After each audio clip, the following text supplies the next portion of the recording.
Hola a todos y todas. Muchas gracias por asistir a este conversatorio, este espacio de intercambio y reflexión, ¿verdad? Respecto a la lucha por el derecho a la vivienda y la resistencia del movimiento popular en Latinoamérica.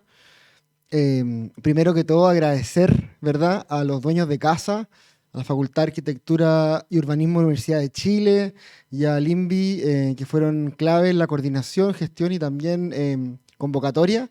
Y acá están poniendo a disposición este espacio para llevar a cabo esta actividad, así que pido un aplauso primero para partir, por favor.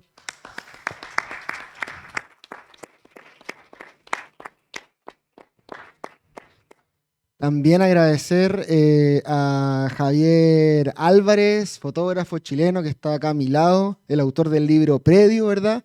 Que fue este registro que hizo Javier durante varios años en la ciudad de Sao Paulo, en la ocupación de un edificio céntrico, ¿verdad?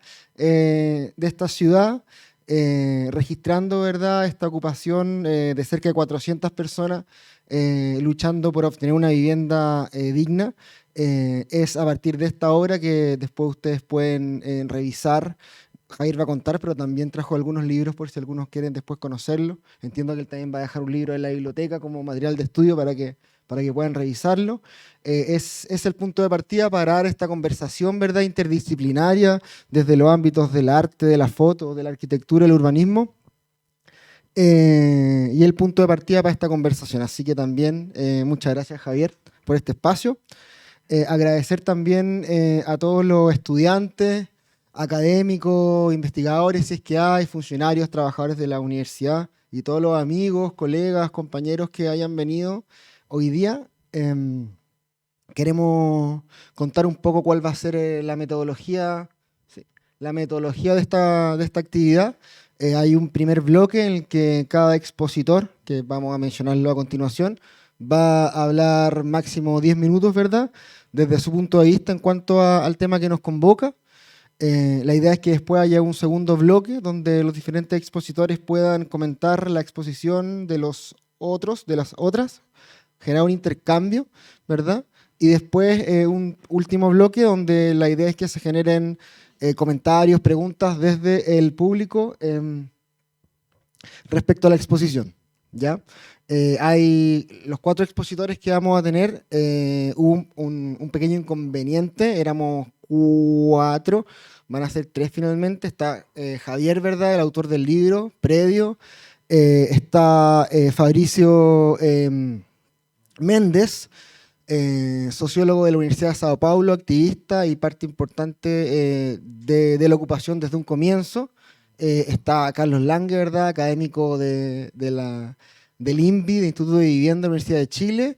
Y nos iba a acompañar también Victoria Herrera, ¿verdad?, que es la vocera nacional de Ucamau, pero por problemas personales y de último minuto, al parecer la compañera no va a poder estar con nosotros hoy día, pero vamos a, ¿verdad?, sacar adelante ahí con los diferentes puntos de vista que tenemos. Así que, sin más, eh, le damos la bienvenida a Fabricio.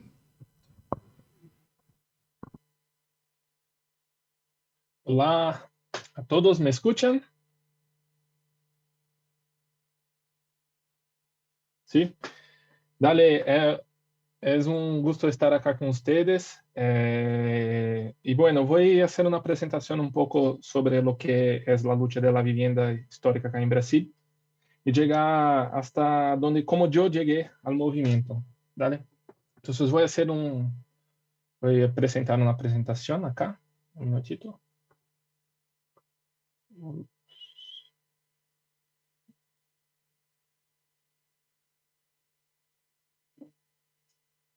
¿Se puede ver?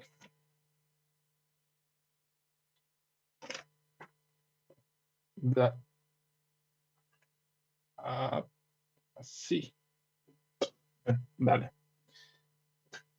Bueno, la lucha acá en Brasil, la lucha moderna por la cuestión de la vivienda acá en Brasil, empieza con el fin de la esclavitud negra acá. La gente que ya no estaba en el régimen de esclavitud fueron constantemente expulsadas de las partes bajas de la ciudad de Río de Janeiro.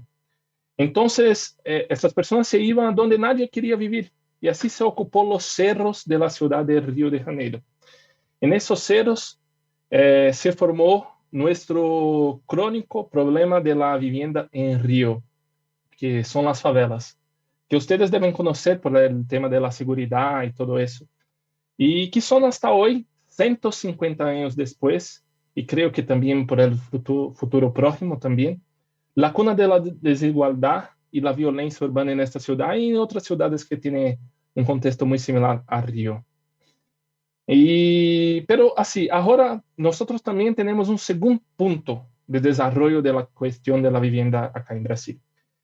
Y este segundo punto central ocurre después del ingreso de los capitales internacionales de las grandes industrias extranjeras en los años 50, principalmente en la ciudad de São Paulo, ¿no? Esas industrias, como las de automóviles, necesitaban de mano de obra de bajo costo, gente que pudieran pagar bajos sueldos, así, y los más bajos posibles. Y para eso, el gobierno como que dejó la gente que venía del campo, principalmente que se huían de la seca, de la falta de agua en el nordeste del país, ocupara sin mucha resistencia las zonas cercanas de la ciudad. Ese proceso, incluso es posible hacer un paralelo con eso, cómo se desarrollaba esos procesos de ocupaciones de esas zonas cercanas con la canción de La Toma de Víctor Jara de Ustedes, que es un cantante que es referencia para muchos de nosotros acá, de los movimientos sociales. Pero es así, la gente se iba en grupo y muy rápido tomaba parte del terreno. Entonces son ocupaciones que nosotros llamamos de horizontales, ¿no? Y al final, estas ocupaciones ocurrieron, fueron posibles para que el costo de la vivienda no tomara parte de los sueldos de los obreros de las grandes industrias extranjeras. Y así, así se impulsionó un proceso de industrialización en la ciudad de São Paulo. Y entonces la ciudad creció a sus fronteras así. Y el centro de la ciudad fue despreciado en ese proceso que empezó. Y con eso empezó a tener también la vacancia de muchos edificios y de construcciones en las zonas más centrales. Entonces, perdón, déjame pasar acá.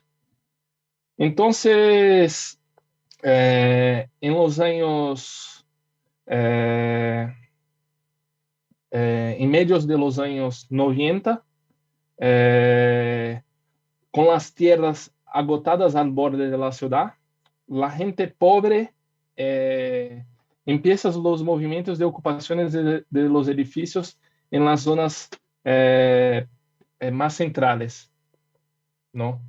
Y que muchos de esos edificios estaban vacíos en ese momento, porque la gente se fue, el desarrollo de la ciudad ocurrió al borde de ella.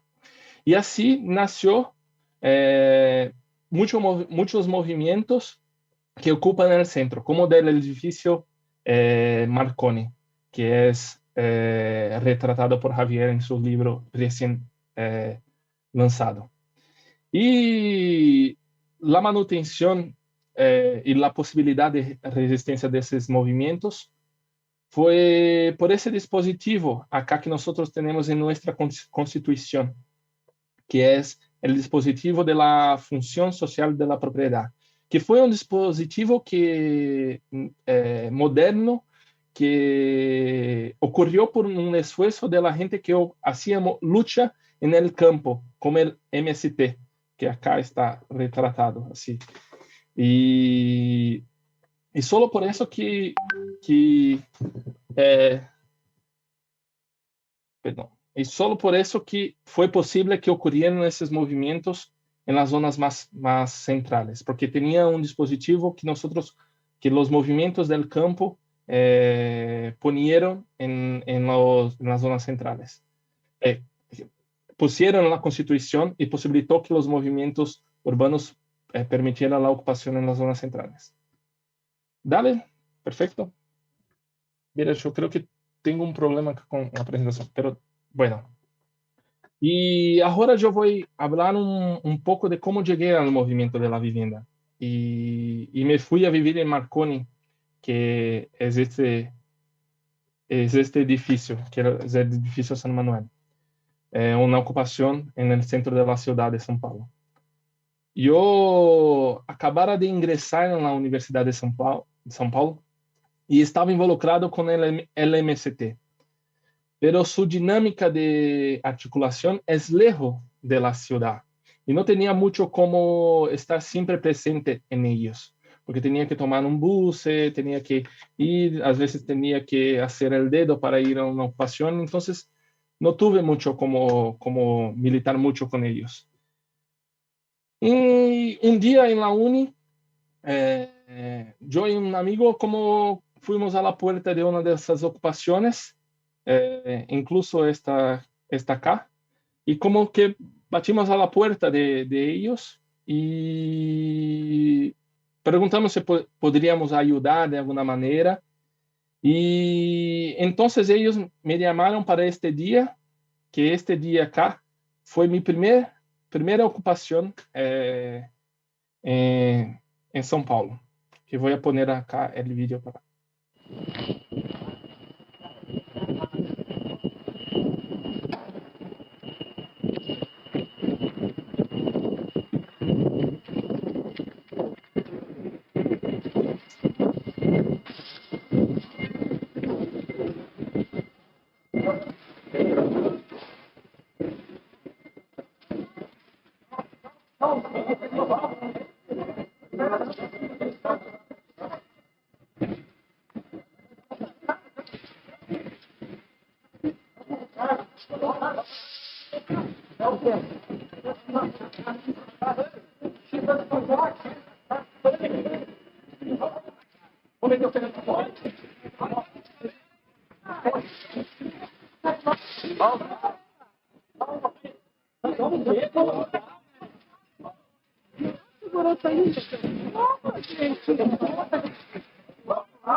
Marreta, mano. Dá uma...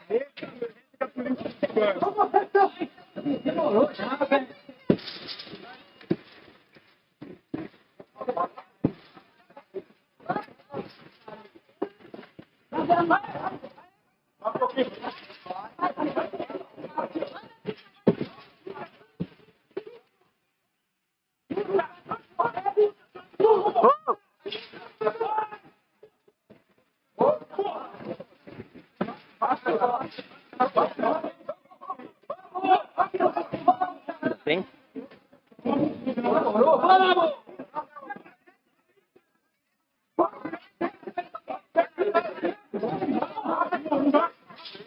Aê!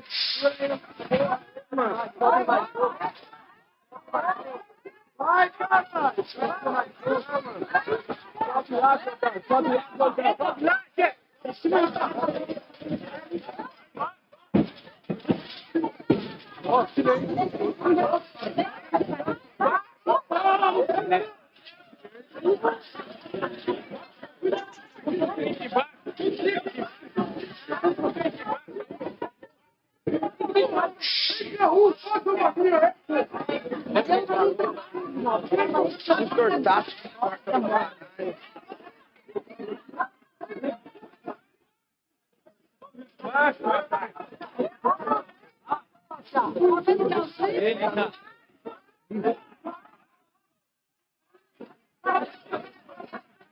vai lá no chão.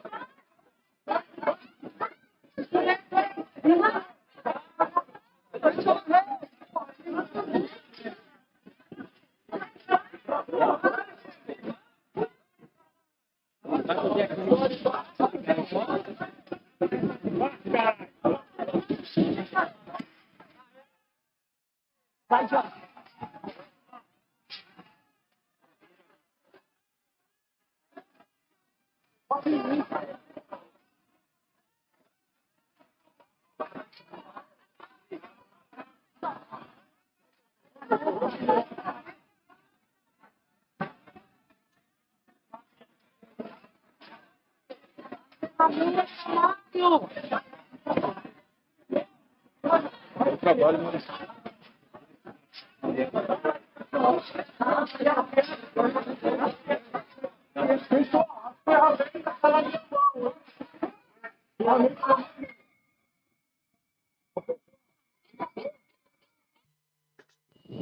Bueno, y en esa ocupación, nosotros nos quedamos 72 horas sin poder salir para vencer la primera etapa, que es una etapa más con la policía y no con la justicia.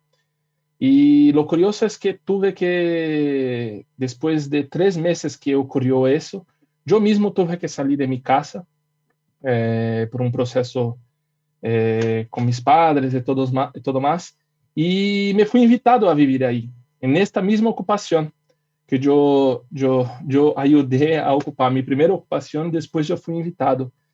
Y en esa época yo vivía con una beca de la universidad que no alcanzaba para el alquiler. Entonces también me fui a ser uno de estos ocupantes. Y yo creo que esta ocupación, la ocupación Marconi del predio, fue la mejor experiencia que yo tuve en mi vida, porque esa ocupación me formó y educó en la realidad de Brasil, de verdad. Y desde entonces nunca más paré de mi militancia, mi activismo en la lucha por la vivienda, y ya lo hice cerca de 110 ocupaciones de estas, y continúo a creer que ese es uno de los movimientos más dinámicos y que puede cambiar la realidad de la desigualdad en mi país. Dale, eso, gracias.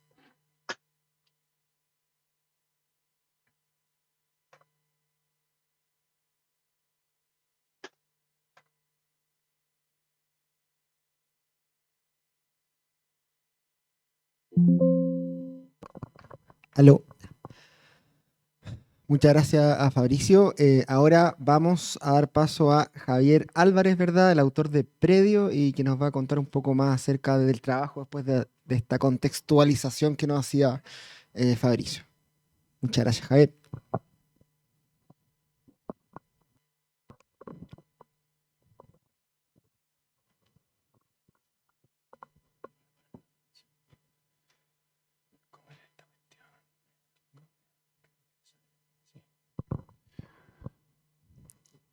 Muchas gracias, primero que todo, muchas gracias a todos por venir hoy. Extiendo también mi gratitud a Carlos, gracias Juan José, todos los que vinieron también. Gracias Fabricio por conectarte de tan lejos. Como Fabricio decía, y un poco terminaba su presentación, ¿está bien? Dentro de las consecuencias que lo llevaron a él a vivir la ocupación, creo que nosotros, en un momento en que nos dimos cuenta, Fabricio y yo, de que llegábamos a conocer este lugar, obviamente con contextos personales muy diferentes, pero sí un poco como con la misma necesidad, si bien no económica, pero tal vez más como sentimental o intelectual. Yo quería ponerlo un poco en contexto antes de poder hablar del trabajo. Más o menos de por qué yo me interesé, primero que todo en Brasil y en un lugar como este. Y quería llevarlo un poco a 2010, hace harto rato atrás. Con mi familia vivíamos en las torres de Carlos Antunes.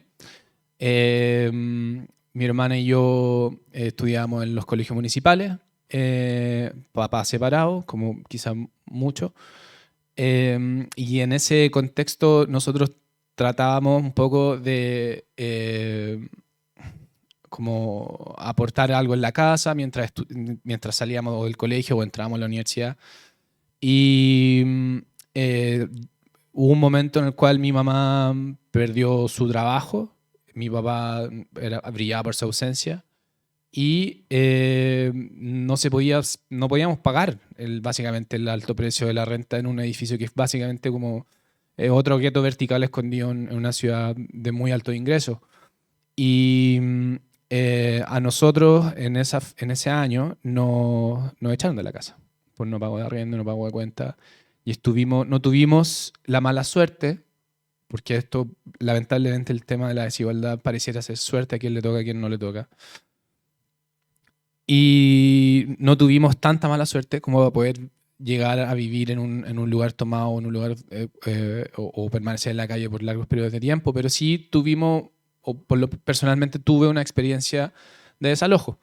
Y así como el 2010 yo viajo por primera vez a Brasil, becado por un festival de fotografía en Sao Paulo, como una especie como de bienal, el Forum Foto. Y me voy con la idea de quedarme un par de semanas, primera vez que salía del país, que iba a ver otras cosas, iba a explorar iba a expandir como la cabeza, siendo estudiante de foto. Y me estafaron con los pasajes de vuelta. Y mis papás se estaban separando, mi hermana estaba saliendo cuarto medio, yo no tenía ni uno. Veníamos recién saliendo como de esta crisis, o como un poco como en la misma época. Y me quedé 3 meses en Brasil. Me recibieron en casas de amigos, estuve como dando vueltas en la calle, aprendí portugués ahí, estacioné auto, o sea, me hice como un poco la vida allá y al final mi mejor amigo, se les ocurrió la brillante idea de hacerme una vaquita que después me demoré años en pagar 20 lucas, 30 lucas, así como cabeza por cabeza. Y me pagaron el pasaje de vuelta y me vine a Chile. Me vine a Chile con esta idea de haber visto una ciudad que explotaba entre edificios, calles, que era interminable y que tenía toda esta como novedad dentro de lo que yo creía que era la ciudad, lo que podía llegar a ser la ciudad. Y así como el 2013, yo vuelvo a Brasil de nuevo al mismo festival, pero esta vez con un pasaje de vuelta y un poquito más de plata a lo mejor. Y me acerco al edificio Marconi, que fue el que Fabricio acaba de presentar, que es materia de este trabajo. Entonces, cuando entro por primera vez, andaba como fotógrafo de viaje solamente, andaba con un par de cámaras con película, con film, y eso significa que no vi nada de las cosas que hice cuando me dejaron entrar. Mi forma de acercarme fue muy simple, un poco lo mismo que hizo Fabricio. Esto estamos hablando del año 2013, o sea, la Marconi llevaba siendo ocupada menos de un año. Fabricio, un par de meses después, él logra entrar casi al mismo tiempo que entro yo. Entonces tenemos esta misma línea temporal un poco de la experiencia vivida dentro del edificio. Y no fue hasta que volví a Chile y reviso el material, luego de haber entrado y pasar solo 5 o 6 horas dentro, y me acerco a la organización o los contactos y les digo que, bueno, acá están las fotos, muchas gracias por dejarme entrar, me encantaría poder volver a visitarlo, qué sé yo. Tuve mucha suerte porque justo uno de los organizadores, que es Manuel, él es cineasta, entonces congeniamos mucho y pudimos conversar de otros temas que hizo que se generara una correspondencia. Obviamente hay 1 año y medio de correos que no, ¿para qué? Pero son básicamente un pimponeo obviamente de cosas que tenían que ver con mi experiencia personal, con mi ideal, y yo creo que siempre me sentí atraído a este lugar o a estos lugares, porque al principio yo no sabía qué es lo que quería hacer, solo quería entrar para poder entender un poco qué es lo que se sentía y poder simpatizar con alguien que quizá había pasado por lo mismo que yo. Todo como con la excusa de hacer fotos o quizás viceversa. Y así fue cuando viajé por primera vez con la intención de quedarme y fui invitado por la organización. Ellos me acomodaron una habitación, un cuarto. Yo me quedé como casi 6 semanas, 7 semanas. En esa misma época era el Mundial de Fútbol, que se celebró en Brasil en 2014. Entonces también había un interés por parte de las organizaciones para dejarse ver. Había mucha prensa dando vuelta en Brasil en esa fecha. Y lo que importaba era que se limpiara la imagen y se descriminalizara el movimiento social y se transformara en algo en que la gente pudiese luego comentar o hablar acerca del cómo pensamos soluciones para poder atacar este problema específico. Y así como estos movimientos, hay muchos de otros que reivindican derechos de trabajadores, minorías, etcétera, bla, bla. Como Brasil, muy masivo. Y bueno, llego, me presento, me reciben con los brazos abiertos. Siempre fue como nunca hubo una distancia, pero sí hubo como una conciencia de parte de todas las personas que vivían ahí, que sabían que yo era invitado, o sea, no era raro como que yo anduviese dándome vuelta por los pisos con una cámara, etcétera. Pero yo creo que cuando llegué, yo creo que no buscaba como solamente ir a hacer fotos de gente pobre viviendo en un lugar así y devolverme como con un material como para hacer algo más como una nota periodística. Yo creo que fui entendiendo que mi proceso personal para poder como meterme en un lugar así, poder tratar de hacer un cuerpo de obra que hablara de algo que me pasaba y que yo podía como de cierta forma verme a mí mismo en un lugar así o a través de personas, era acerca de las relaciones personales. Eh, y creo que por mucho tiempo me compliqué, si se podría decir, en tratar de como hacerme caso a mí mismo y seguir mi guata y darme cuenta de que en el fondo la foto que quería hacer o el trabajo que quería hacer o para donde yo quería explorar no se trataba acerca de la reivindicación social o de la lucha de clase o de los movimientos sociales, que si bien yo comparto y estoy de acuerdo y de cierta manera milito con lo que puedo y desde donde puedo, que también me muevo mucho, siempre fue más como tirado para el lado de las historias personales. ¿Qué te pasó? ¿De dónde vienes? ¿Para dónde vas? ¿Por qué estás acá? ¿Qué es lo que dejaste atrás? Un poco como haciéndome esas preguntas, como proyectándome en estas familias. Y obviamente me obsesioné con el trabajo y me obsesioné con la idea de poder ir conociendo un poco y como desarrollando estos sentimientos en torno al abandono y a la fragilidad del hogar, partiendo desde la experiencia personal, pero después ligado a un lugar que era tan diferente y tan lejos. O sea, pensar en otro idioma, escuchar estas cosas, entender el contexto social, cómo eso se relacionaba con lo que nos estaba pasando acá en Chile, el tema de las dictaduras, lo que hablaba un poco Fabricio también está muy ligado a lo que pasa con nosotros. Y yo sentía que tenía una oportunidad para poder expandir el trabajo que yo quizá yo llevaba haciendo desde antes y transformarlo en una nueva forma de poder explorar la herramienta del documental.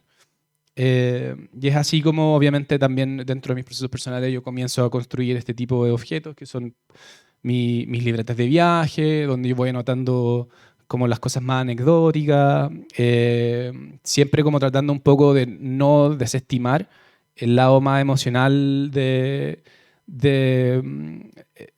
mi proceso, del método de trabajo que siempre fue muy de acercarse a los lugares, de estar mucho tiempo, de que dejar que pasaran las cosas. Y así fue como obviamente fui coleccionando no solamente objetos, sino que también testimonios que iban representando un poco el sentir humano de estas personas que organizan y generan cambios reales, concretos, que se ven reflejados en políticas públicas, en reformas constitucionales, en protestas, etc. Y todo eso está formado por personas y yo quería saber quiénes eran estas personas que estaban detrás. Y así como dentro del proceso pude tener también de nuevo la suerte de ser no apadrinado o sostenido por nadie, pero sí como tal vez un poco como acurrucado por muchas personas que también quizás veían en mí esta como terquedad de como volver y estar ahí, como saber, hasta que ya me decía, hola Javier, ¿cómo estás? Entonces, como, ¿qué estás haciendo acá? Y una de esas personas era Antonia, la que vemos marcada acá en ese negativo, que esta es una de las primeras fotos que hice, fue el primer retrato que hice dentro de la ocupación, que yo iba pasando, le digo, hola, ¿cómo estás? Me dice, ¿usted qué está haciendo acá? No tengo idea, quería conocer, qué bueno, sí, le puedo sacar una foto, pero claro, pum, se pone, le hago la foto, un año más tarde, después vuelvo y, ¿qué pasa? Se mueve, ahí sí. Y busco a Antonia dentro del edificio, esperando, ojalá, de que ella todavía viviese ahí, o quizás también diciendo que no, que ya hubiese encontrado un lugar mejor para poder estar. Que otro de los temas también que tuve que ir como un poco entendiendo dentro del proceso creativo, que al ser espacios muy líquidos, las personas por lo general no es un espacio de tránsito y de un poco como de incertidumbre constante. O te pueden echar, puede venir la policía, puede haber una reforma y tenés que estar afuera en 3 días, o encontraste un lugar mejor, o simplemente te echaron. Te echaron de la ocupación porque no cumpliste las reglas, porque llegaste curado, porque le pegaste a tu señora, etc. Es una sociedad, una microsociedad dentro de este espacio que es muy estricta en torno al cuidado comunitario. Y existe eso también, un sentido como de comunión muy grande, para poder cuidarlo por dentro. Y es así como yo comencé a entender esto a través de personas que cuidaban de mí también. O sea, me decían, no te metáis por ahí, trata de no hacer esto, ojo con esto, qué sé yo. Y Antonia fue eso. Antonia fue mi madre, básicamente, en la ocupación y en Brasil. El día que yo después vuelvo, le llevo la foto, esa misma foto, y obviamente, o sea, se volvió como el gancho emocional entre nosotros. Para ella, que me lo revelo después, había sido muy importante que yo la haya visto y que me haya dado el tiempo para conversar con algo muy simple, porque esa foto fue la primera foto que alguien le había hecho a ella en su vida, fuera de las fotos de carnet, etc.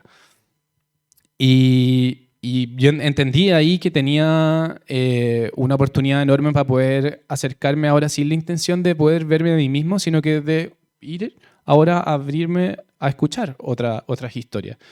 Que no solamente en mi experiencia personal de hace un par de años vivían todos estos sentimientos negativos, sino que también habían cosas muy humanas, muy normales, muy tiernas dentro de este lugar. Y también creo que fue el momento en el que yo me decidí trabajar solamente en Marconi. Se llama Marconi porque queda en la calle Marconi, pero el edificio se llama Manuel. Y decidí solamente trabajar en Marconi como tratando de ver el edificio como una persona misma, como un espacio vivo también. Habiendo 40 otros edificios en un radio de, no sé, 5 kilómetros, que son también organizados por otros movimientos, que tienen otras reglas, son otros micromundos ahí dando vueltas en la ciudad, que también se van moviendo, etc. Entonces siempre volví a Marconi, siempre vi a las mismas personas cuando volvía, trabajaba más o menos un poco en lo mismo, y generé este vínculo, que fue muy profundo hasta la fecha, donde básicamente a través de solo una persona yo iba teniendo acceso a la intimidad de todas las familias que iban viviendo ahí, porque Antonia además, ella representaba esta figura maternal dentro de la ocupación. Ella era básicamente como, no quería decir como madrina ni nada, porque éramos amigos. Entonces teníamos esta como facilidad de poder movernos dentro del Ocupa y pasar largos tiempos a lo mejor viendo una comedia, comíamos juntos, íbamos a tomar una cervecita, qué sé yo. Pasábamos el tiempo juntos y después se transformó para mí en los viajes ir a verla a ella. Y en esa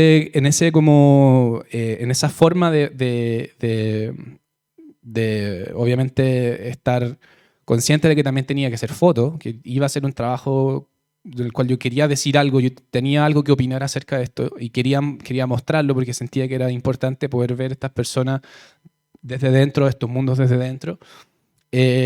Una de las formas en las que decidí como soltarme era como soltando la cámara, y ahí es cuando el trabajo se empezó a volver colaborativo. También intentando como explorar un poco los márgenes de lo documental, de lo más clásico, y soltar, experimentar, como hacer de todo lo que también me iba pidiendo a lo mejor el trabajo. Entonces yo, por ejemplo, a Antonia le pasaba un teléfono con el que andaba y salíamos a la calle a hacer cualquier tontera. Íbamos a comprar o qué sé yo, íbamos a dar una vuelta, me pedía que la acompañara a comprar cigarros, no sé yo, obvio que iba con ella, y ella yo le pasaba el teléfono y íbamos haciendo fotos, nos íbamos haciendo fotos en la calle, íbamos como... Yo le preguntaba, bueno, ¿qué son las cosas que más te gustan? Sácale una foto. Y ella me preguntaba a mí de vuelta, así, ¿qué son las cosas que más te gustan de la Ocupa? ¿Qué son las cosas que más te gustan de Espacio? ¿Qué son las personas que más te gustan? ¿Qué es lo que estáis buscando? Y dentro como de esa exploración de nuevo empieza como la pregunta retórica, ¿qué es lo que estoy haciendo acá? ¿Qué es lo que están haciendo estas personas acá? Y ahí es cuando después el trabajo, en vez de ir como lejos, como en un horizonte de metas, se empezó a ir hacia adentro. Empecé como a profundizar no solo en los métodos de trabajo, sino que en la historia, de las cosas que iba sacando en provecho de cada visita, que eran, entre paréntesis, fueron por lo menos 2, 3 veces al año y cada vez me quedaba 6, 8 semanas. A veces quizá un poquito más. Me pasaba para la punta. Y fue tal la conexión que con Antonio tuvimos que luego de que ella falleciera el 13 de mayo del 2020 por COVID, encontré dentro de mi archivo un pequeño pedacito de masking tape que venía de estos juegos que nosotros íbamos marcando cosas, íbamos, qué sé yo, nombrando cosas. Y claro, me lo tatué como una forma de poder estar con ella, algo muy emocional. Y en su como letra de chamano.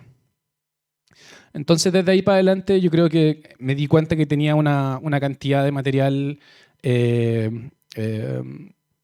importante, que ya había generado demasiado cuerpo de obra, y obviamente esto, al ser un edificio que no cambia, o sea, el color es el mismo, las paredes son iguales, los días se ven iguales, las personas quizás pueden cambiar algunas, pero otras crecen. Vi niños crecer, vi personas morirse, vi guaguas nacer. Sentía que tenía que empezar como un poco a darle una línea, y mis primeras exploraciones nacen desde esta como base de la metodología en la que decidí ocupar, que eran, uno, la entrevista, donde preguntaba lo que decía antes: dónde vivía antes, cuánto tiempo lleva la ocupación y dónde creo que usted va a vivir después. Y de ahí se abría una caja de Pandora con cada persona con la que hablábamos. Entonces, luego de entender un poco el cómo instintivamente al principio logré acercarme a las personas para preguntarle un poco acerca de sus vidas, me di cuenta que tenía mucho material que podía a lo mejor servir como una forma de expandir mi propio registro, o sea, mis fotos que hablaban a lo mejor de mi punto de vista, de lo que yo veía dentro de la ocupación, pero qué pasaba si yo lo podía como contrarrestar con lo que ellos decían, con sus palabras, con su experiencia. Y ahí venía también un juego como de edición, meter texto con imagen, etc. Primeros bosquejos un poco de lo que más tarde vendría siendo maquetas de libro y el libro final. La misma metodología también como de hacer muchas fotos, producir mucho trabajo que era para dar. O sea, hay muchas fotos que saqué que no las tengo porque las hice en Polaroid, y la Polaroid, al ser un objeto que es instantáneo, tú haces la foto, pum, y la regalás, y yo me quedo con eso, y nos quedamos los dos con un recuerdo. Pero sí, esto es un video de 14 minutos que no se los voy a mostrar todo, obvio, pero sí quería compartir solo un extracto, un minutito y tanto, un minutito y medio, para poder entender un poco lo mismo que decía Fabricio acerca de su experiencia y la lucha de clase, pero contado por ellos, un poco para poder entender desde dónde venía o cómo realicé este tipo de ejercicio en el cual las personas me hablaban y me entregaban este texto. Uma vez que o prédio, estando, pertence a uma pessoa de muito dinheiro, ele está desocupado, está sujo, abandonado. 15 anos criando rato e barata. Tanto é que as baratas não há quem consiga exterminá-las. O prédio fechado e tanta gente na rua sem ter onde morar. E você não vai invadir, como tem gente que fala, esse povo invade. Não é invade, você ocupa, que é muito diferente. Invasão é uma coisa, quando tem uma pessoa lá dentro, você invade o espaço dela, você toma o lugar dela, isso é invasão. A pessoa, quando vem entrar nesse movimento, a pessoa tem que assistir 4 reuniões. 4. E todas as 4 reuniões, a gente fala as regras do movimento. Que não pode roubar, não pode brigar, não pode usar droga, não pode chegar bêbado, homem não pode bater em mulher. Mas essas são regras da sociedade, né? Todas as regras é falado em todas as reuniões.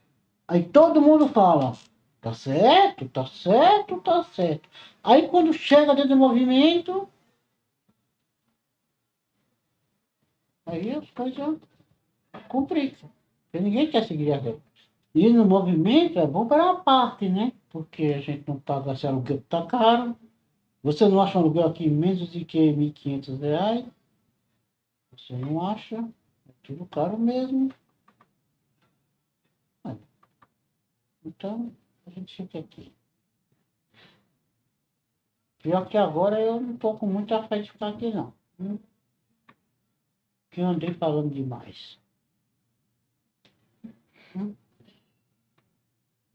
Andei chamando os coordenadores de mentiroso.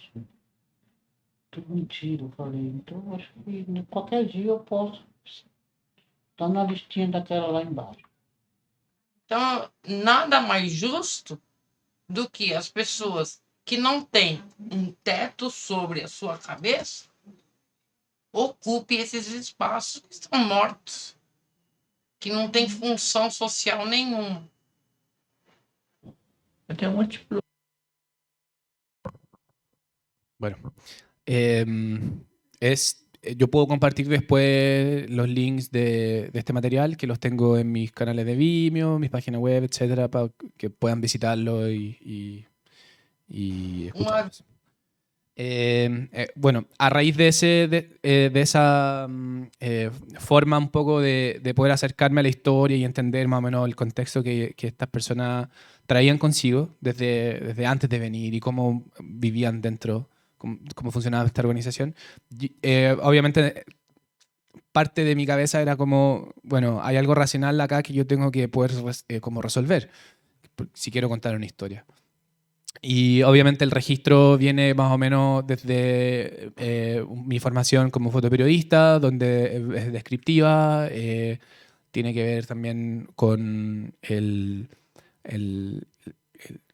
la forma de contar un relato, de explicar más o menos cómo funciona en términos visuales, cómo funcionan, cómo son estos espacios, cuáles son las acciones que se generan, siempre con mi intención, que de ahí viene mi punto de vista, de poder tratar de, primero que todo, ser alguien que no perturbe, no para poder como, mi intención no era como matar la escena, sino que estar ahí. O sea, que esta foto de este espacio viene de un momento donde estábamos tomando café. Entonces, a mí me hacía sentido un poco también con la forma en la cual yo fui recibido, con la forma en la cual ellos viven en esta comunidad, o el sentido de comunidad dentro de estos espacios, mejor dicho.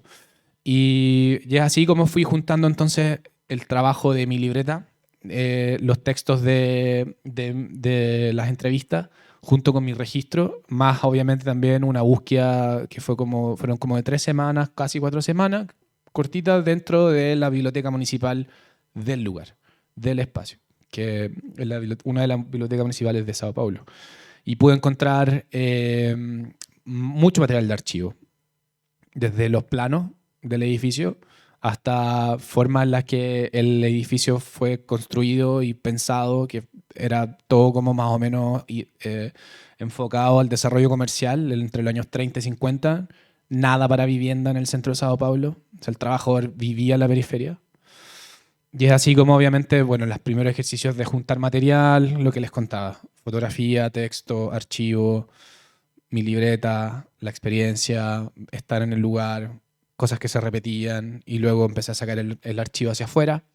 Creía que era importante mostrarlo, como también un ejercicio de soltar cosas, que otros editores lo vieran, que otras personas lo desarmaran, lo abrieran, que es algo muy sano para un fotógrafo, como de cortar, de editarse uno mismo, abrirlo. Eso también ya en un momento estaba pensado como en, bueno, con esto puedo hacer un libro y va para allá. Todo eso sirve un montón.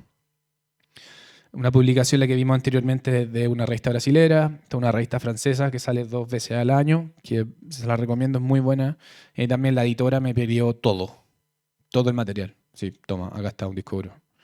Y eso no sé, algo súper íntimo, como está todo el error, etc. Y claro, la forma en la que lo vio ella también tiene que responder también a lo mejor como personas de Europa ven lugares así.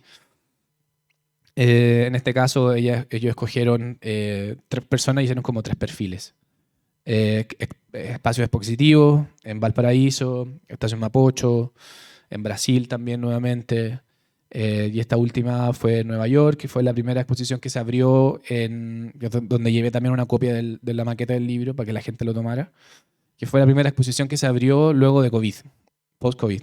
Entonces fue muy interesante poder como abrir mostrar primero que todo arte, un espacio de arte, luego de que estuviera todo muy cerrado, con un objeto que se tocara. Y nada, bueno, con lo que llegamos ahora finalmente, un poco la excusa de lo que queremos hablar hoy, que es el problema en sí.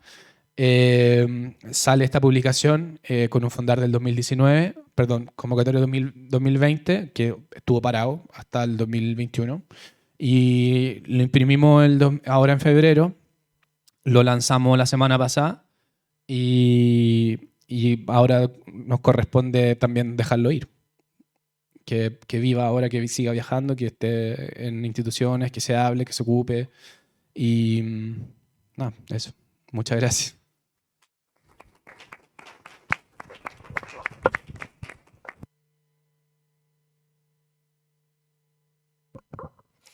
Buenísimo. Bueno, después de la exposición de Javier contando un poco acerca del proceso, más allá del tema de la lucha por la vivienda, ¿verdad? O el tema de la reivindicación y la forma de resistencia del movimiento popular, ¿verdad? Como este título que a veces habla de cosas demasiado profundas. Se relevaba el tema también como personal en cuanto a la experiencia y nada, ahora la idea es que podamos dar el paso también para ir cerrando un poco el ciclo antes de dar, ¿verdad?, la palabra a los asistentes, a Carlos, ¿verdad?, académico del INVI, que también fue parte importante en la gestión de esta actividad. Así que, Carlos, adelante. Muchas gracias, muchachos, por la presentación y por la oportunidad de poder compartir esta instancia, ¿no? No nos conocíamos personalmente hasta la semana pasada y fuimos organizando esta presentación un poco movidos también por el interés en un tema que es compartido. Nosotros desde el Instituto de la Vivienda desarrollamos un enfoque, una forma de mirar los procesos de urbanización, de producción del hábitat, que es lo que llamamos el enfoque de hábitat residencial. Y ese enfoque de hábitat residencial está muy en consonancia con lo que nos plantea Javier. Y a mí me gustaría destacar esas consonancias o algunas de esas consonancias, sobre todo en el contexto en el cual estamos insertos actualmente, ¿cierto? Que es un contexto de mucho debate, debiera haber más, evidentemente, ¿cierto? Pero es un contexto de mucho debate y también, creo yo, un contexto de transformación. En particular, nosotros venimos trabajando desde el INVI hace un par de años atrás en temas, ¿cierto?, vinculados al debate constituyente y con unos colegas del INVI, que son Valentina Saavedra y Fernando Toro, que yo espero que nos estén mirando a través del streaming, ¿cierto? Ellos propusieron un enfoque súper interesante que nos permite aproximarnos de una manera distinta al tema del derecho a la vivienda y el derecho a la ciudad. Y es lo que denominamos, ¿cierto?, el derecho a habitar. El derecho a habitar. ¿Por qué le llamamos el derecho a habitar? Porque más allá del acceso, ¿cierto?, a una vivienda entendida como objeto o a la ciudad, sus equipamientos, etcétera, lo que nos parece relevante destacar dentro del debate actual son las prácticas de habitar, ¿cierto? Y las prácticas de habitar dice relación con las experiencias cotidianas de las personas. Y muchas veces esas experiencias cotidianas de las personas no están visibilizadas, no están reconocidas dentro de el debate que en este caso nos convoca. El derecho a habitar, en ese sentido, y muy en consonancia con la propuesta de Javier, nos invita a reconocer las pequeñas cosas de la vida cotidiana, ¿cierto? Las arquitecturas menores, le llamamos nosotros en un proyecto de investigación en el cual estamos actualmente, ¿cierto? Que efectivamente muchas veces tienen escaso protagonismo, muchas veces no se las quiere ver, no se las quiere reconocer, pero son fundamentales al momento de hablar de este tipo de procesos. ¿Y qué es lo que nosotros entendemos por el derecho a habitar? Mucho de lo que tú has comentado en tu presentación, Javier. La experiencia, ¿cierto?, de tener que alojarte informalmente, ¿cierto?, en Brasil porque perdiste tus pasajes, las formas de convivencia que se generan ahí, ¿cierto?, la experiencia de salir a tomar una cerveza con Antonia, ¿cierto? Todo ese tipo de experiencias que muchas veces nosotros consideramos menores y no le damos el peso que tienen, nos parecen que son fundamentales para reconocer, ¿cierto?, la producción del hábitat, digamos.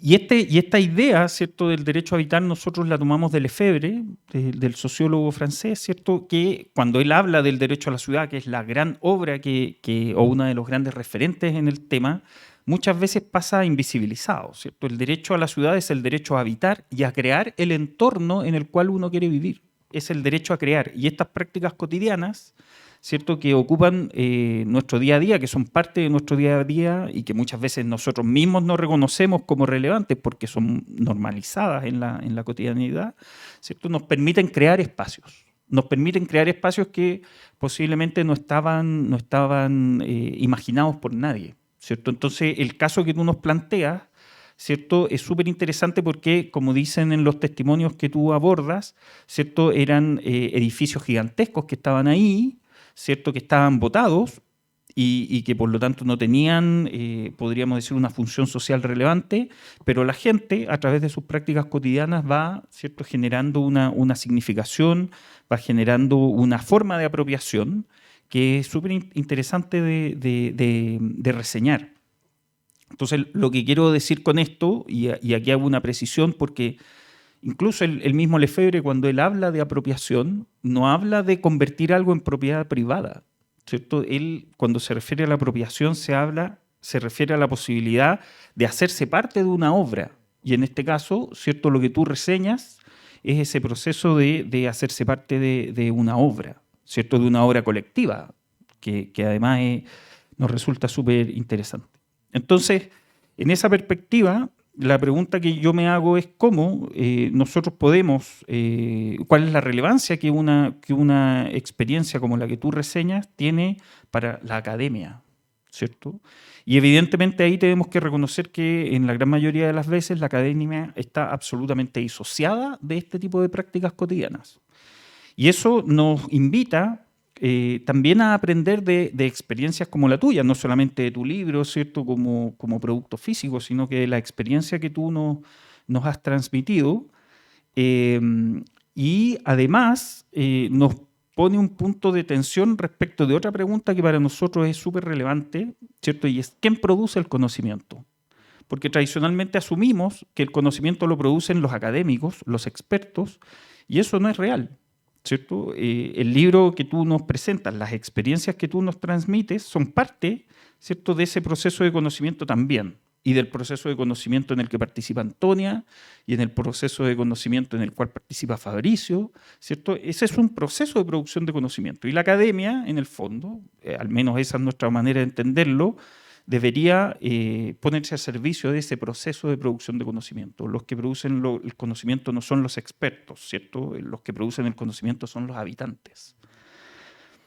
Hay tres elementos que a nosotros nos parecen súper relevantes de destacar, ¿cierto?, como aprendizaje respecto de la experiencia tuya y de todos quienes han participado, ¿cierto?, en la experiencia de Metropol que tú nos transmites, ¿cierto? Uno es el tema del registro, ¿cierto? Y bueno, invitamos a nuestros estudiantes también porque nos parecía súper interesante que ellos pudieran reflexionar también a partir de lo que tú nos planteas. Uno es el tema del registro, ¿cierto? Claro, esto es un proceso de documentación de un proceso. Ahora, ¿qué es lo que se documenta? Las grandes transformaciones, No, po, ¿cierto? Se documentan personas, espacios, objetos, afiches, ¿cierto? ¿Qué es lo que en el fondo nos permite comprender a cabalidad en qué se expresa o cómo se expresa esa experiencia de habitar. Lo segundo, ¿cierto?, tiene que ver con la experiencia, ¿cierto? Porque en el fondo la fotografía, ¿cierto?, y los cuadernos de campo que tú utilizas y también las entrevistas, etcétera, nos permiten compartir experiencias, ¿cierto? Y ese proceso de compartir es súper relevante porque este tipo de experiencias han sido invisibilizadas sistemáticamente durante mucho tiempo. Y ahí, evidentemente, ¿cierto?, hay una acción premeditada o una forma de producir conocimiento que a nosotros nos parece muy equivocada, digamos. Y en ese sentido, ¿cierto?, el registro nos permite visibilizar, pero no solamente objetos, sino que experiencias. Y eso yo creo que está súper presente en tu libro, ¿cierto? Nos permite dar una visibilidad, podríamos decir, situada, ¿cierto? Nos permite conocer y reconocer el contexto en el cual las personas desarrollan su experiencia. Y el tercer elemento que también nos interesa mucho destacar es la colaboración, ¿cierto? Porque efectivamente tú cuentas, ¿cierto?, que hay una forma colaborativa de producir el libro que pasa, por ejemplo, por compartir una cámara, ¿cierto?, con los mismos habitantes. Hay una foto que es súper buena en el libro, luego ya la van a ver cuando Javier les regale un libro a cada uno. Hay una foto que es súper interesante, es un niño fotografiando un auto, ¿cierto?, un auto de juguete. Y claro, esas son experiencias que evidentemente pasan invisibilizadas para la gran mayoría de las personas. Cuando se hace una estigmatización, además de los procesos de ocupación, ¿cierto?, como decía el testimonio de la persona que tú muestras en el video, efectivamente, esa estigmatización desconoce experiencias tan valiosas como la de ese niño. Entonces, el tema de la colaboración nos permite entender también que hay una forma de producir conocimiento que es con los habitantes y que constituye, y quizás esto es lo más relevante de todo, una práctica política, ¿cierto? Nosotros asumimos que la colaboración es una práctica política que se nutre de los conflictos, pero que también aprende de los conflictos, ¿cierto? Y en ese sentido, nosotros reconocemos, por ejemplo, en el libro que tú publicas y en las experiencias que transmites a través no solamente del libro, de los videos, etcétera, una oportunidad para aprender. Y un poco esa es la invitación que también les queremos compartir, no solamente a los estudiantes, sino que también a nuestros colegas académicos y a todos quienes están siguiendo esta presentación. Muchas gracias.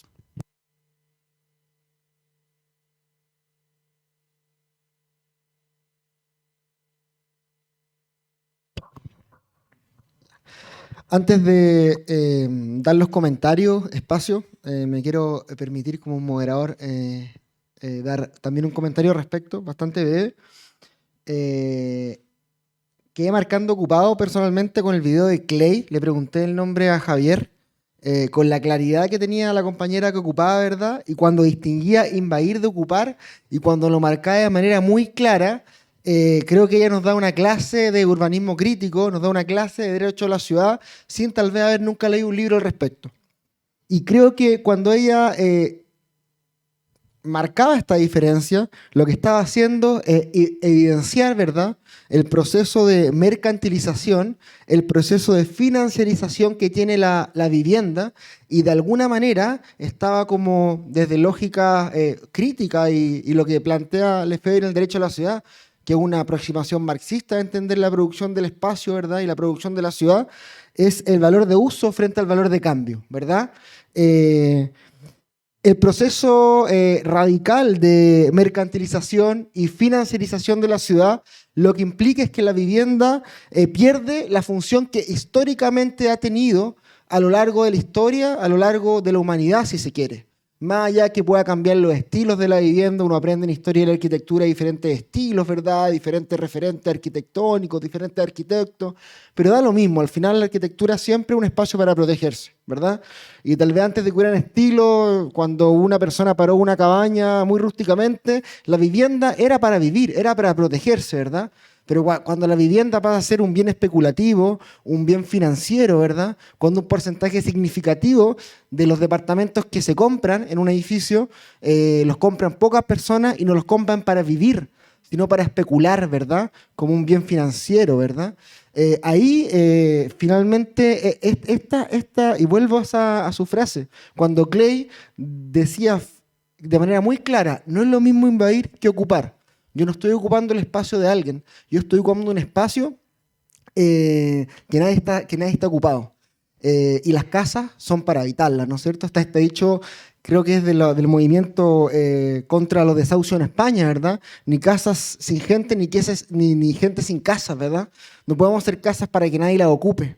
Y de ese punto de vista, cerrar también esta reflexión con lo interesante que contaba Fabricio en cuanto a que en la Constitución de Brasil está la función social del suelo. Y eso es un tema que está hasta ahora en el borrador de la nueva Constitución, que diferentes movimientos sociales, constituyentes, han trabajado porque esté la función social y ecológica del suelo en la nueva Constitución, ¿verdad? Nosotros, al menos desde Ciudad Común, que es el espacio que participo, no lo dije al principio, que también estamos organizando esta instancia, junto a otras organizaciones levantamos la plataforma de Ciudad Constituyente y la reivindicación por la función social y ecológica del suelo es fundamental, porque entendemos que principalmente el problema de la vivienda es un problema de suelo. Y si no intervenimos en el mercado de suelo, ¿verdad? Y no intervenimos en las lógicas con que esto opera, va a ser muy difícil revertir las tendencias actuales y va a ser muy difícil cambiar de forma radical el problema de la vivienda en nuestra ciudad, en nuestro país. De ese punto de vista, lo que queremos y lo que está en muchas constituciones, no solo la brasilera, sino que en muchas de las constituciones europeas, es entender que la propiedad privada se reconoce, ¿verdad? Pero no puede estar sobre la función social que ésta tiene. O sea, no puede ser que mi derecho a especular con un terreno muy bien localizado en el centro sea más importante que la necesidad de vivienda, de un hospital, de un colegio, de equipamiento comunitario. Y si yo creo que ese derecho es más importante, bueno, el Estado va a tener la facultad de expropiar lo que es una compra forzada. Me lo va a pagar, ¿verdad? Pero no puede estar mi derecho a especular durante 20 años con un terreno espectacular en el centro de la ciudad por sobre los derechos de la mayoría de la sociedad. Y eso justamente hay que avanzar en Chile para la función social y ecológica del suelo. Se está avanzando en eso. Y también eso da algunas luces respecto a lo que mostraba Javier, de que justamente ese derecho constitucional permitía a ellos resistir ahí. Hay algo que se llama los recursos de protección. Los abogados los conocen bien. Cuando alguien vulnera mi derecho constitucional, yo apelo. No sé si en Brasil se ocupará, pero acá en Chile se lo llama la realidad chilena, más leguleya. Yo no soy abogado, pero he trabajado con algunos haciendo recursos de protección, justamente por temas de vivienda. Yo como arquitecto, uno podría, si ellos los sacaran de ahí, ellos podrían decir, recurso de protección, está vulnerando el derecho constitucional que reconoce la función social del suelo, porque hace 15 años esto no se ocupaba. Más allá de la propiedad formal de ese espacio, podrían decir, están violando un derecho constitucional. Entonces también son herramientas, y con esto termino, la Constitución no va a cambiar el país de un día para otro, necesitamos leyes, instituciones, ¿verdad? Financiamiento, equipo, pero sí genera otros marcos de juego, genera tal vez otra cancha en la cual pueden avanzar esta agenda transformadora, ¿verdad? Pueden avanzar estas visiones más críticas de cómo producimos la ciudad y el territorio, y desde ese punto de vista creo que volvemos al inicio. Todo esto se dio en base a este trabajo de Javier que está muy bueno, así que felicitaciones de nuevo.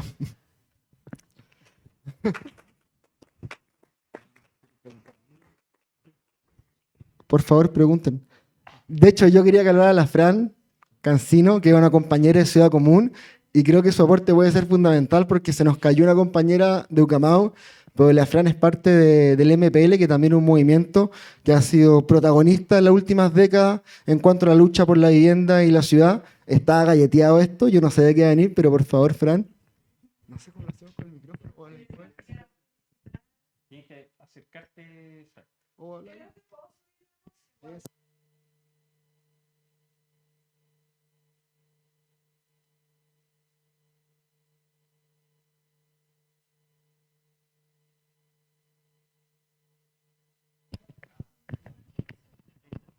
Muchas gracias. Bueno, de partida me gustaría felicitar la instancia, felicitarlos a ustedes, ha estado tremendamente interesante. Creo que una de las cosas que me gusta de tu trabajo, Javier, es que te estás aproximando desde el arte hacia los conflictos, ¿no? Entonces, de pronto, la manera en la que normalmente nos aproximamos, sobre todo como nos enseñan en la escuela, es tremendamente científico y muchas veces queda muy pequeño para toda la complejidad de situaciones que lleva a la construcción social y popular del hábitat, ¿no es cierto? Por todas las complejidades que también fueron mencionadas, ¿no es cierto?, que destacan del habitar. En ese sentido, me voy a dar una vuelta para explicar esto, porque de verdad que me interesa mucho poder tener tu visión, porque cuando diseñamos, cuando estamos en el proceso creativo de diseño de vivienda, ¿verdad? Estamos trabajando con grupos que están organizados, que tienen una postura política clara, que además también rescatan lo social, ¿verdad?, de la organización de base y que también tienen una postura clara al respecto, ¿no? Son espacios que van a permitir la generación de otras situaciones que son fundamentales para el sostenimiento de la vida. Porque nadie podría creer que con, no sé, con 100.000 pesos mensuales de ingreso en una familia se podría sostener la vida. Hay una serie de relaciones que se generan en el hábitat, ¿verdad?, que permite que esta colaboración y cooperativismo, no sé, solidaridad que se dan los grupos, ¿no es cierto?, por la organización, permita el sustento de la vida y la reproducción humana, ¿no? Entonces, son estos hábitats en donde aparecen los trabajos de cuidado, en donde aparecen también la organización, como lo mencionaba, por ejemplo, ahí Antonia con estos 4 reuniones, en fin. En base a eso, hablamos de algunos actos, pero a mí me gustaría preguntarte, en este edificio que fue diseñado en base también a criterios capitalistas, por supuesto, sin duda alguna, me imagino, por ser de la élite, ¿verdad?, con ciertas características en donde circula cómo la élite entiende el habitar. Me gustaría preguntarte qué transformaciones espaciales dentro del inmueble tú pudiste observar, como qué transformaciones internas generaron los ocupantes como para poder permitir la circulación de ideas políticas completamente diferentes. Eso. Gracias. Muchas gracias, primero que todo. No es que le quiera hacer el quita a la pregunta, porque te puedo responder, pero a lo mejor Fabricio y yo nos podemos complementar. Fabricio vivió ahí, vivimos, bueno, él era residente, yo entraba y salía. Pero así más o menos como en lo concreto, habían obviamente espacios que estuvieron pensados como el edificio para oficinas, locales comerciales, etc. Todo el edificio sufrió un reacondicionamiento para poder meter 15 familias por piso. Y eso había que partir primero como de lo lógico, de lo urgente, que eran los baños. No, los cuartos no tenían baños por dentro porque eran oficinas. Entonces se tuvo que trabajar en eso. Luego que eso estaba solucionado, obviamente el tema de las porterías, es un edificio de 13 pisos, donde vive gente de tercera edad, niños, estudiantes, con cosas que cargar, con cosas que subir, se tuvo que reparar el ascensor. Hubo todo un tema ahí, una organización interna, que quizás también Fabricio eso también lo puede explicar mucho mejor. Pero como a grandes rasgos, primero se solucionó lo crítico, para poder tener el acceso al agua potable, la luz, etcétera, etcétera. Y luego, cosas que yo vi, sobre todo al principio de la ocupación, que estuvo, y en particular la ocupación Marconi, a diferencia de otras, sin intentar criticar otros movimientos y otros espacios, la ocupación Marconi se destacaba por tener un rol social súper marcado dentro de la comunidad. Existió una cocina comunitaria donde los mismos moradores se organizaban y por turno para cocinar para todo el edificio todos los días con alimentos donados probablemente del MST y de otras conexiones con movimientos agrarios que traían la soya, el poroto, el arroz, etcétera, etcétera. había una guardería, que en portugués es la creche, donde se cuidaban a los niños de los trabajadores que vivían ahí durante el día, que no tenían con quién dejarlo. Y existía un espacio así, adaptado, por supuesto, con juguetes, con estos suelitos de goma eva, con cuna, con todo lo que necesita una guardería, con personas de confianza que también vivían, todos vivían ahí. Había una sala de cine en el último piso, donde se proyectaban documentales y se invitaban a estudiantes de arquitectura, de urbanismo, de ciencias políticas, gente como del mundo a lo mejor que nosotros o podemos identificar hoy en esta sala, adentro, a trabajar, a pensar y a trabajar adentro de la ocupación. Es decir, esos cabros de arquitectura a ayudar a hacer paneles, para separar las piezas, para meter 50 personas en un ala del edificio. Entonces, partía como de lo crítico, de solucionar primero el problema, hoy hay que sacar escombros, hay que habilitar la escalera, etcétera, las cañerías, no sé. Y después, claro, se venía todo como el uso del espacio con un sentido como de comunión. Y obviamente todo como, por supuesto, desde lo precario, porque era lo que había. Pero siempre yo me acuerdo de eso, de ver como una constante como reinvención del cómo darle un uso al lugar, no solamente como para dejar tus cosas y para estar ahí como para el reposo, sino que lugares que se vieron reinventados desde, no sé, desde una guardería, pasando a una sala de reunión donde se hacían como las minutas mensuales, que luego, no sé, pues, alguien se consiguió una silla de peluquería y se hizo una peluquería dentro de la ocupación para poder generar ingresos para las personas que quisieran trabajar dentro de la ocupación, etc.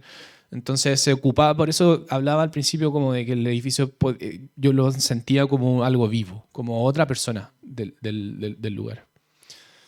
No sé si Fabricio puede agregar algo de eso dentro de su experiencia. Sí, es que en verdad tú ya hice un resumen de eso, pero una cosa que me gustaría hablar es que es muy interesante cómo empieza una ocupación vertical acá en Brasil. Por ejemplo, esa fue mi primera ocupación.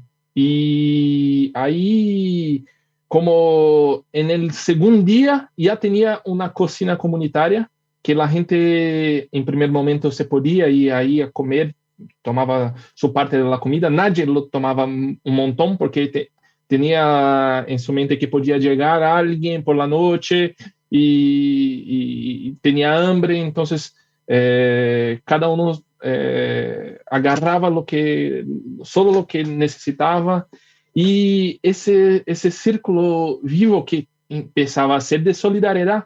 Yo creo que la mejor cosa de Marconi era que tenía una solidaridad tremenda. Por ejemplo, cuando la gente, mi ejemplo mismo, cuando me fui a vivir ahí, yo vivía en el 10º piso y tuve que subir un montón de cosas, mis sillas y todo eso, mi cama, y la gente como se ayudaba, todos se juntaban, todos que, por ejemplo, alguien llegaba que vivía al 6º piso. Y ahí esa persona ayudaba a nosotros a subir la mobiliaria y todo eso así. Entonces fue un espacio muy vivo así. Y bueno, eso yo no solo vi en Marconi, vi en muchas ocupaciones verticales. Y también un espacio muy cosmopolita, así, un espacio que bueno, vivía gente de todas las partes, de Marruecos, de Haití, mucha gente de Haití, mucha gente, muchos latinoamericanos de Perú y todo más. Entonces era un espacio donde todos se comunicaban, intentaban de vencer la barrera de la lengua, incluso el poquito de español que yo sé, empecé a aprender ahí. Entonces, así, todo. Marconi fue un espacio muy vivo, fue un laboratorio. Por eso que yo siempre digo que fue para mí una experiencia mejor que mi universidad incluso. Porque ahí yo viví todo, yo tenía todo, tenía una experiencia de solidaridad ocurriendo en el mismo piso, como todos se ayudaban, tenía espacios para presentación, para la reunión, para hacer otras ocupaciones, se cedía el espacio para que la gente que no tenía espacio ahí pudiera quedarse en una noche para ir a otro edificio y ocuparlo. Entonces era como que todos se fueran muy vivos. Así.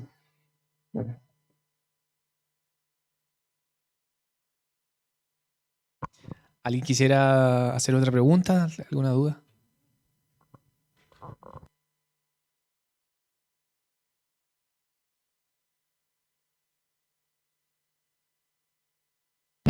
¿Se escucha? Sí. Bueno, agradecer a Javier y Fabricio por la exposición. Y tengo dos preguntas. Una en particular a Javier en relación a las notas de campo, porque tú vienes de una formación más bien gráfica y me llama la atención que tienes como un trabajo casi etnográfico. Entonces, quería preguntarte cómo se complementan esas notas de campo con aquello que ibas plasmando en las fotografías. Y una segunda pregunta, que puede ser tanto para ti como para Fabricio, en términos del conflicto. ¿Cómo se vive el conflicto al interior de este edificio? Porque yo siempre he sostenido que la colaboración es muy bonita, pero el conflicto siempre está presente. Entonces, ¿cómo se iba resolviendo el conflicto al interior del edificio en la cotidianidad? Eso, muchas gracias. Con el tema de mi libreta, de las notas de campo, yo creo que siempre fue muy orgánico. Sí, se fue construyendo durante el tiempo que estuve ahí.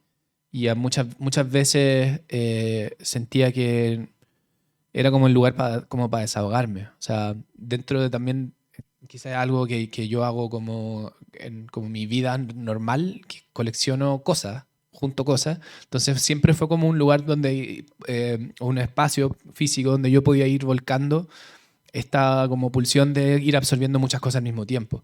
Que quizás no tenía mucho que ver como con el trabajo más estructurado del método de la entrevista, de la investigación, de la búsqueda de archivos, etc.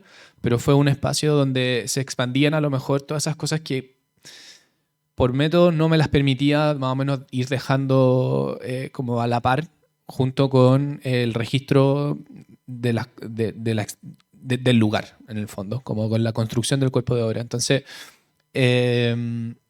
no fue hasta muy tarde, hasta el 2018, que empecé a juntar todo, porque me di cuenta que si hubiese querido tratar de hablar acerca del problema social per se, no hubiese podido. Quizás estaría allá todavía. De hecho, me iba a ir a vivir allá. Fue como, espérate, no.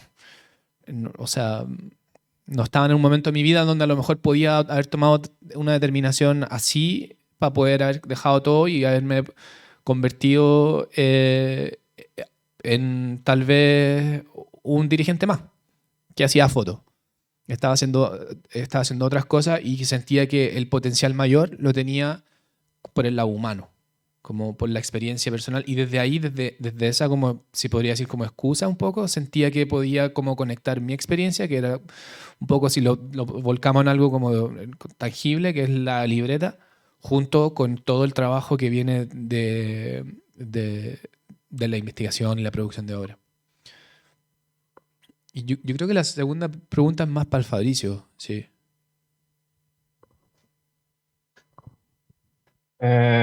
Sí, el tema del conflicto siempre lo pasa.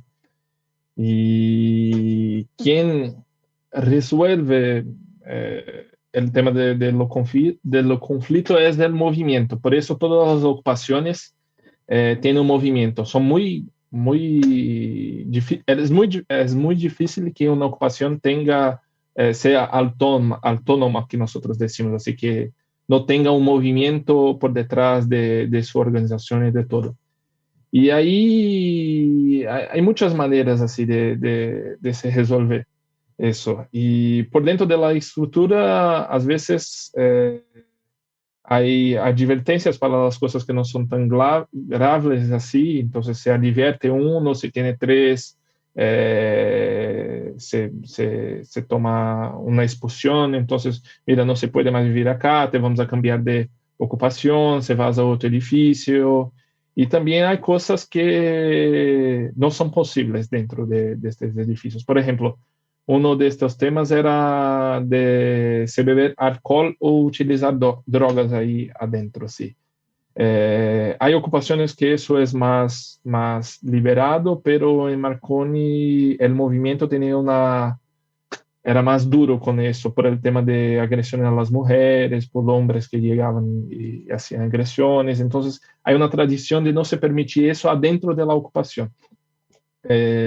Por más que muchas veces los movimientos se cruzan con gente que hace eso en las calles, que tiene tradiciones, en fin, es un tema un poco complejo. Y muchas de las veces lo que yo vi viviendo ahí, por más que yo estuviera era coordinador de la Ocupa, lo que ocurría es que cuando tenía algo así muy sencillo, la gente misma como se juntaba y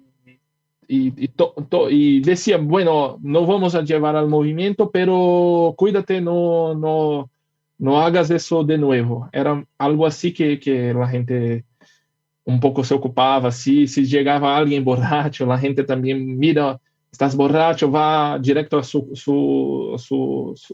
cuarto y quédate ahí y para que nadie lo vea. Entonces, así también hay algo que la gente, una relación social que empieza a acostumbrarse con el conflicto para que también no necesites que se tome medidas como, por ejemplo, una imitación del Estado adentro de la Ocupa, porque como dijo Javier, la Ocupa a veces tenía que resolver problemas que el Estado debía regalar a los moradores, por ejemplo, como servicios básicos, como para los niños que las madres donde no lo tenían entrar, y también el tema de la seguridad un poco se imitaba eso, entonces la gente mismo que trataba de regalar eso para que no fuera a las instancias del movimiento.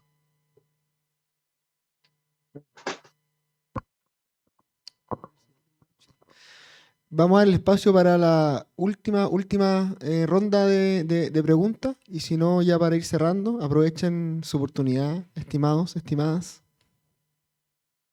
Ahí hay una.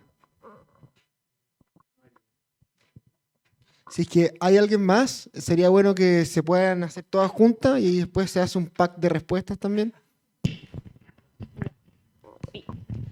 Es una pregunta un poco particular, creo, por un proyecto que estoy haciendo de cooperativa, que lo encontré muy similar tal vez a lo que en Brasil está sucediendo, pero en un sentido claramente no tan legal. Tenía una pregunta particular de que tú contaste que muchas veces en algunos edificios como el Ocupa era muy reducido, como un mes y después venía el Estado, los retiraba del edificio, etcétera. Mi pregunta es, como viene el caso de su edificio, creo que llevaban como un periodo de 6 años, como un periodo bastante largo. Mi pregunta era si en algún momento el Estado intervenía para darles servicios básicos, tal vez a ustedes, o en ningún momento el Estado se involucraba con este proceso de Ocupa. ¿Contesto yo? Sí. ¿O Sí. el otro compañero? ¿Quieres tú, Fabricio? ¿O está muteado, Fabricio? Ya, voy yo. Sí, bueno, el edificio Marconi, que hasta el día de hoy sigue ocupado, ha pasado por lo menos unas 4 o 5 veces por este proceso de compra a través del Estado, que es un litigio que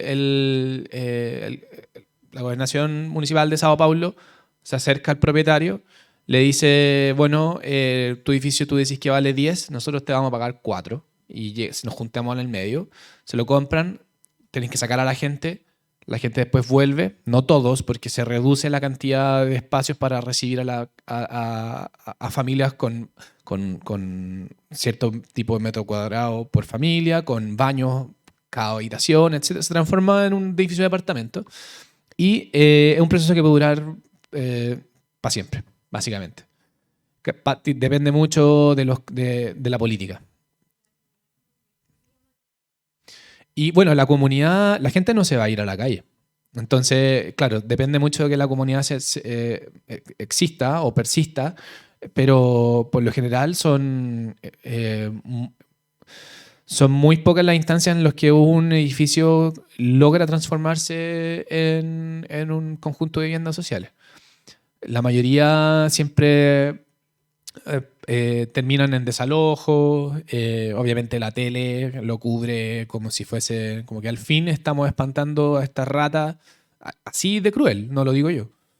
Y entre ese proceso como de espera, donde la gente está flotando un poco, hay que bañarse, hay que tirar la cadena, hay que cocinar, hay que tener luz, qué sé yo, y muchas veces la gente se cuelga, se consigue a alguien que te pase el servicio, te conseguís las llaves y abrís las cañerías, así es que todo pase. Muchas cosas se esfuerzan para que la estructura como tal del lugar funcione, tenga como los servicios básicos. Es muy difícil que durante un proceso de litigio o de toma la municipalidad vaya y te dé, no sé, agua potable, porque en el fondo todavía no es de la municipalidad, entonces no pueden hacerlo. Entonces hay muchos vacíos.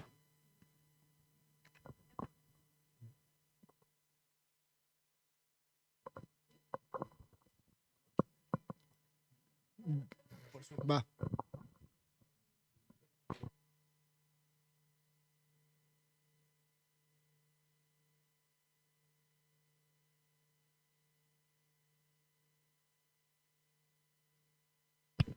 Hola. Ya igual quizás es una pregunta un poco compleja, pero es porque yo llevo como mucho tiempo siendo estudiante y vinculándome territorialmente a diferentes territorios. Entonces, en verdad, como que durante los años igual he pensado en esto como de cómo la malla curricular también y cómo la forma en la que se enseña, en mi caso arquitectura, fomenta o no lo que hablan como de estas invisibilizaciones a las prácticas colaborativas, esta falta de valoración y también una forma de hacer arquitectura que no, y de mirar el territorio que aplasta como todas las situaciones que se están viviendo y bueno, lo que dijeron, porque se ve como desde un ámbito muy científico y muy como desde el satélite.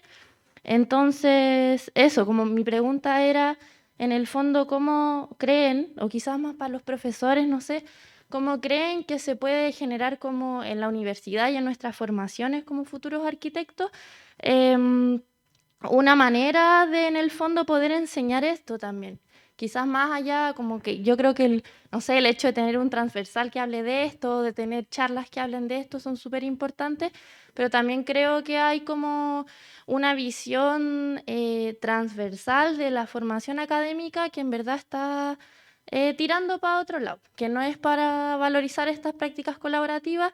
Entonces, que en ese sentido he estado mucho tiempo como cuestionándome cuáles serían las soluciones para nuestra formación. Eso.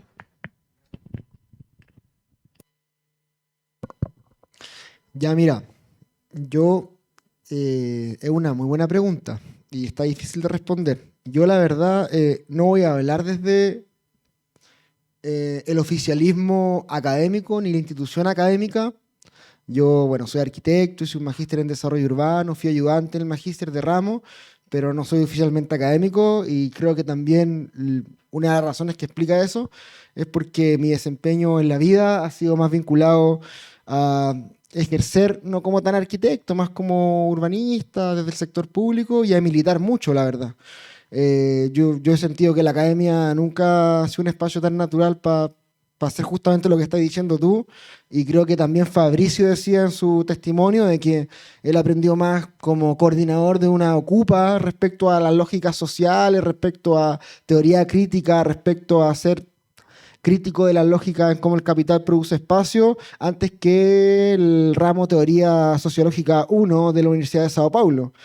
Creo que hay una deuda a eso y creo que los movimientos políticos, sociales, críticos, justamente siempre tienen un poco entre colaboración y conflicto. Siempre hay académicos, estudiantes que se ponen a disposición de ciertas luchas sociales, populares, pero siempre en tensión.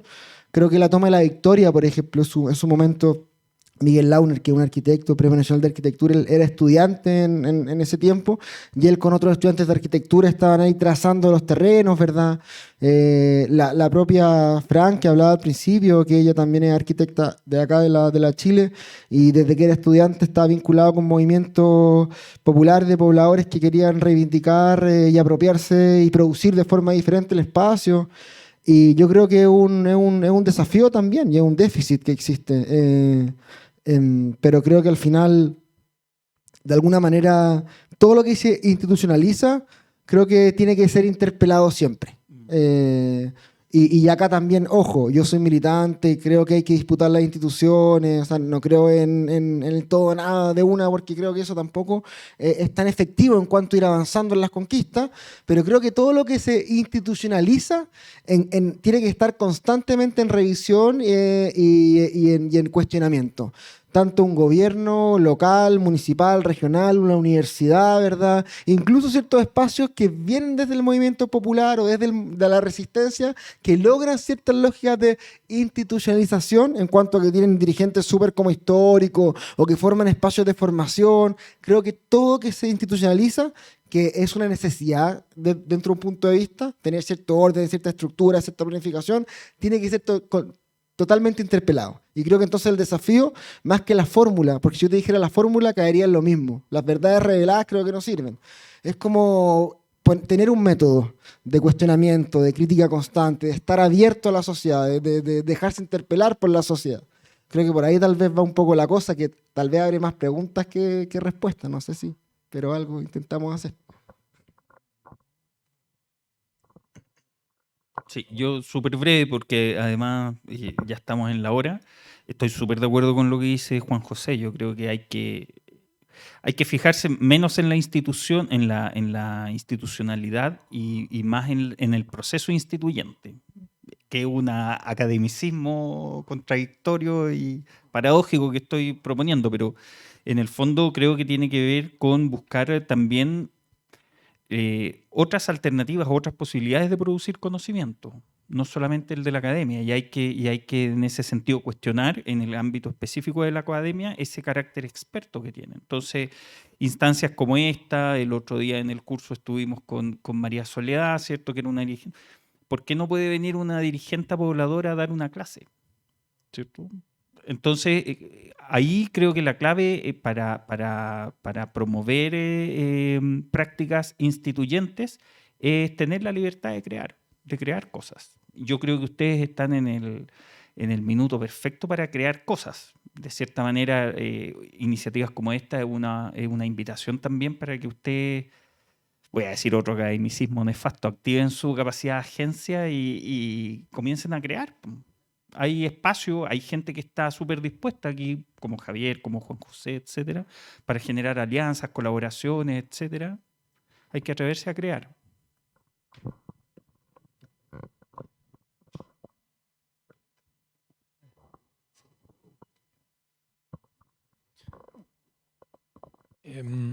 Bueno, un poco cerrando y intentando reflexionar o no sé, pensar en lo que hemos hablado ahora.